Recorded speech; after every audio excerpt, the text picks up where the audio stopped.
Assalamualaikum warahmatullahi wabarakatuh. Bismillahirrahmanirrahim. Alhamdulillahilladzi an'ama 'alaina bi ni'matil imani wal islam wa ya'dhamu ni'am. Wassalatu wassalamu ala khairil anam sayyidina wa habibina wa syafi'ina wa maulana Muhammadin wa ala alihi wa sahbihi wa man tabi'ahum ila yaumil qiyamah. Amma ba'du. Para hadirin, para pemirsa, para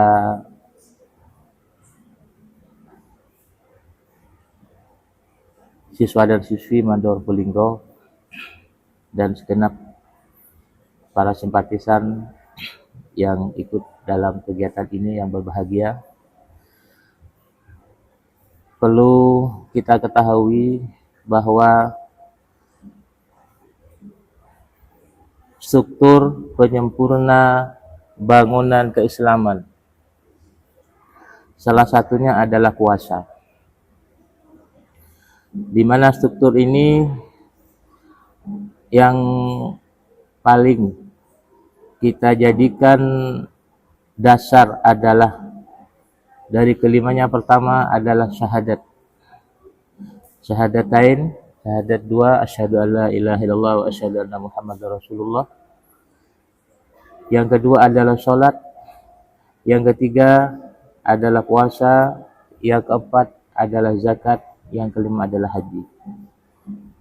Bagaimana dalam hadis disebutkan, bunyal Islam ala khamsin, syahadatu an la ilaha illallah wa anna muhammadar rasulullah, wa iqamus shalah, wa ita'uz zakah, wa hajjul baiti, wa shaum ramadan.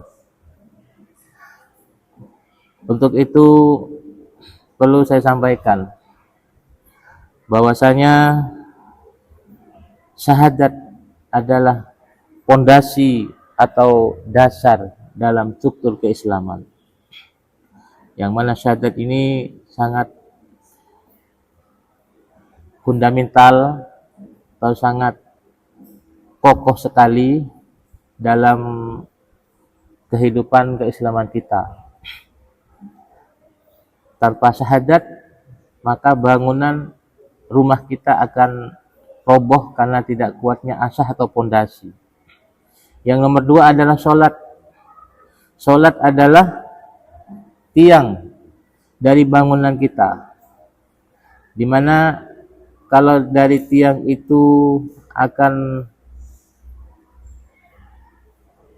mengalami kegoyahan atau tidak kuat, maka rumah kita juga akan roboh atau akan rusak atau akan tidak bisa kita gunakan lagi.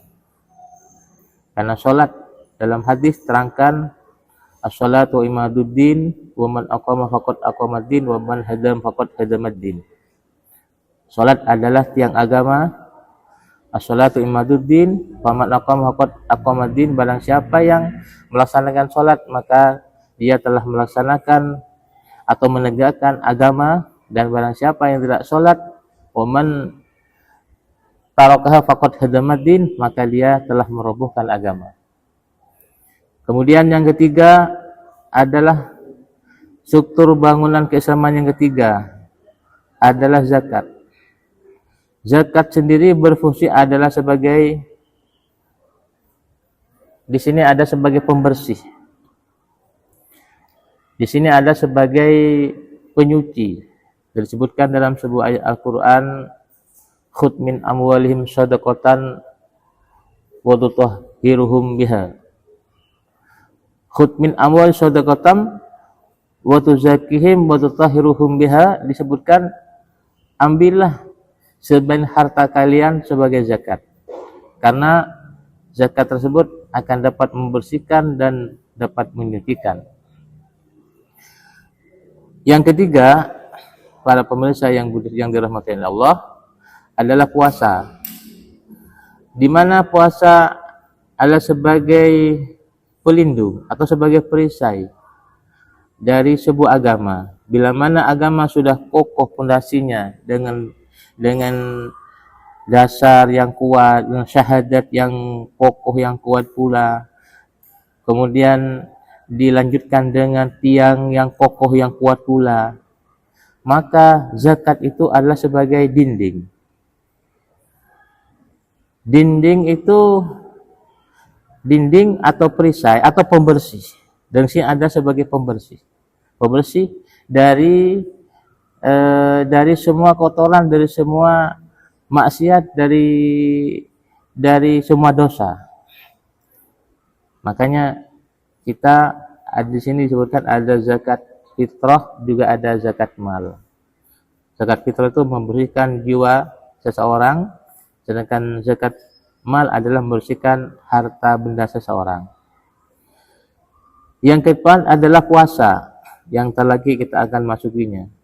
Puasa itu adalah berfungsi bagian dari struktur bangunan keislaman kita, adalah berfungsi sebagai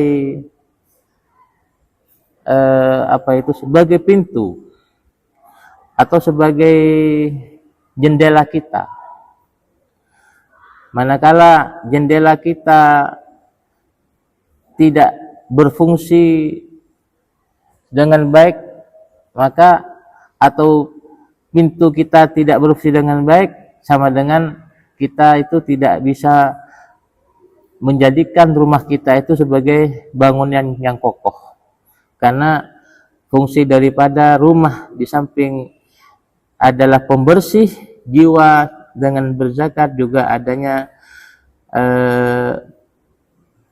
pelindung, yaitu berupa pelindung dari semua maksiat, dari semua gangguan setan atau gangguan dari hawa nafsu. Disebutkan dalam sebuah hadis, asyamu junnatun kama wa yustajanu bihal abdu minan nar. Puasa adalah pelindung atau perisai yang dapat melindungi seorang hamba dari api neraka. Itu yang keempat. Yang kelima adalah struktur bangunan keislaman, yang kelima adalah haji. Haji itu adalah sebagai penyempurna bangunan keislaman kita. Karena dengan ibadah haji, maka rumah kita atau bangunan kita itu seperti tidak ada atapnya. Di mana rumah dibutuhkan atap, dibutuhkan penutup supaya rumah kita itu terhindar dari angin, terhindar dari hujan. Demikian, maka bangunan keislaman kita perlu diperkuat lagi dengan bangunan yang saling menguatkan dan mengokohkan dari kelima pilar agama tadi. Hadirin para pemirsa yang dirahmati oleh Allah, itu yang bisa saya sampaikan tentang struktur fondasi keislaman kita. Semoga membawa manfaat dan sebagai penambah hazanah keilmuan bagi kita, pencerah keilmuan bagi kita, dan bisa kita amalkan dalam kehidupan sehari-hari kita. Wallahu muwaffiq ila aqwamit thoriq. Wassalamualaikum warahmatullahi wabarakatuh.